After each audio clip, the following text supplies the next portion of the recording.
O'tgan zaman. The past tense. O'tgan zaman hozir bilan munosabatsiz bo'lgan, butunlay o'tgan bir vaqtda bo'lib o'tgan ishlarni ifodalashda ishlatiladi. Be fe'lni tashkil qilgan o'tgan zaman. Be fe'lni tashkil qilgan o'tgan zamanning bo'lishliq jumla shakli. Ega qo'shilgan be fe'l am bilan is ning o'tgan zaman shakli was. Be fe'l are ning o'tgan zaman shakli were. Ya'ni bular ilgari bo'lib o'tgan degan ma'noni bildirdi. Ondan to'ldirg'ich keladi. Masalan, I was a teacher. I ega bo'lib kelgan chaqda am be fe'l o'tgan zaman shakli was. A teacher to'ldirg'ich bo'lib kelgan. I was a teacher. Men ilgari o'qituvchi bo'lgan. You were at home. Ya'ni ikkinchi shaxs birlik you ega bo'lib kelganda be fe'l are ning o'tgan zaman shakli were. At home bo'lsa bu jumlaning to'ldirg'ichisi. You were at home. Siz baya uyda edingiz. Be fe'lni tashkil qilgan o'tgan zamanning oddiy so'roq shaklini yasashda be fe'lning o'tgan zaman shakli was yoki were jumlaning beshida keldi. Ondan ega to'ldirg'ich keladi. Masalan, were you at home? Siz baya uydamidingiz? Was he a teacher? U ilgari o'qituvchi bo'lganmi? Be fe'lni tashkil qilgan o'tgan zamanning bo'lishsiz jumla shaklini yasashda be fe'lning o'tgan zaman shakli was yoki were ning keyiniga not qo'shib aytiladi. Ega was not yoki were not ondan to'ldirg'ich keladi.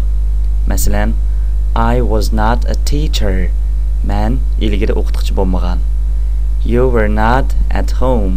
Siz baya uyda emas edingiz.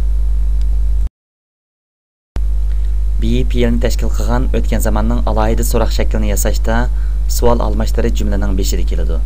Ondan be fe'lning o'tgan zaman shakli was yoki were ondan to'ldirg'ich keladi. Masalan, who was here yesterday?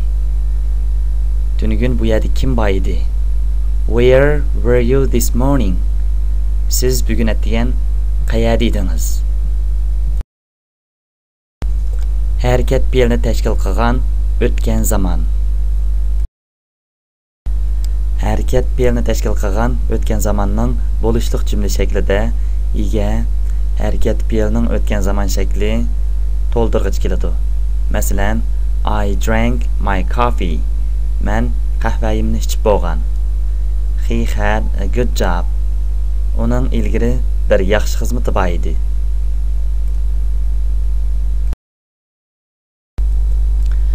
Harakat fe'lni tashkil qilgan o'tgan zamanning oddiy so'roq shaklini yasashda yordamchi fe'l do yoki does ning o'tgan zaman shakli did jumlaning beshida keldi. Ondan ega, ondan harakat fe'lning asli shakli keladi.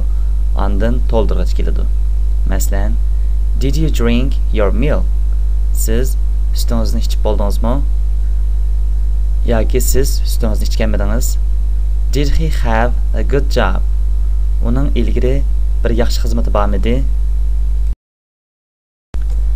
Harakat fe'lni tashkil qilgan o'tgan zamanning bo'lishsiz jumla shaklida yordamchi fe'l do ning o'tgan zaman shakli did ga not qo'shib aytiladi. Masalan, ega did not harakat fe'lning asli shakli to'ldirg'ich keladi. Masalan, I did not drink my coffee. Men qahvayimni ichmagan. He did not have a good job. Uning ilgari bir yaxshi xizmati yo'q edi. Harakat fe'lni tashkil qilgan o'tgan zamanning alohida so'roq shaklida savol almashtirish jumlaning beshida keldi. Ondan yordamchi fe'l do ning o'tgan zaman shakli did. Ondan ega. Ondan harakat fe'lning asli shakli keladi. Masalan, what did you drink? Siz baya nima ichgan edingiz? What did he have? Uning ilgari nimasi bor edi yoki uningda ilgari nima bor edi?